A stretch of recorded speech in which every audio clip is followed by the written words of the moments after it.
kiwache to kech moko timre iwacho to jopiny ng'i to kata wacho no bedo makech sani nudok e ndiko ka koro watieko ndiko mar jo ODM mondo bed jo kanyo mag ODM ben gima dhi chenro no dhi makare to be bro miyo party bedo motegno makata ka wuoch wuok to gichung' kamoro achiel. Erokamano.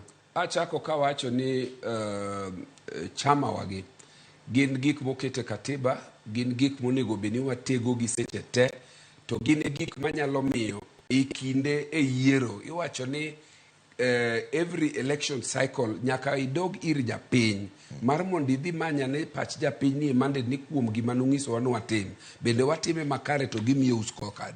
Political parties timo mare e diere ka e kinde election mondo gi refresh themselves gi keep in touch gi ji nekech political parties sani ok en gir ng'ato, en gima bedo funded gi taxpayer. So ODM okawo thuolo mokwongo mar mondo mi gidog back to japiny gitem kelo jok mane onge party oduoge party.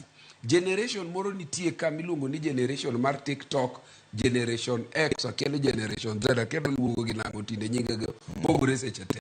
Wamanye jogi mondo wang'isgi ni chama ma ginyalo donje manigi ideology ma obedo machiegni moyiengore gi japiny en ODM.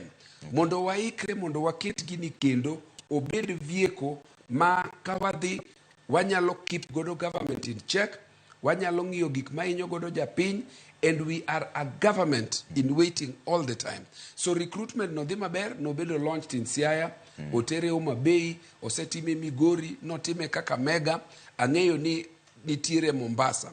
Nairobi no nego bedi, but chairman wa Aladwa no bedo hospitalized in Nairobi Hospital. Koro no miye captain dwa no miye break matin mar mondo mi oyue. Koro wadhi Mombasa, then wadhi duogo Nairobi. So one on course, kenda ng'eyo ni wabro keto ODM obed chama motegno moloyo chembni te e Kenya ka. Erokamano mheshimiwa Masawo koro mawa wang'o mane kama dongo we mbaka mwago sani ni mano mheshimiwa Honorable Anthony Oluoch men jaod bura Mama Dare kogo kode mbaka e buch jopiny.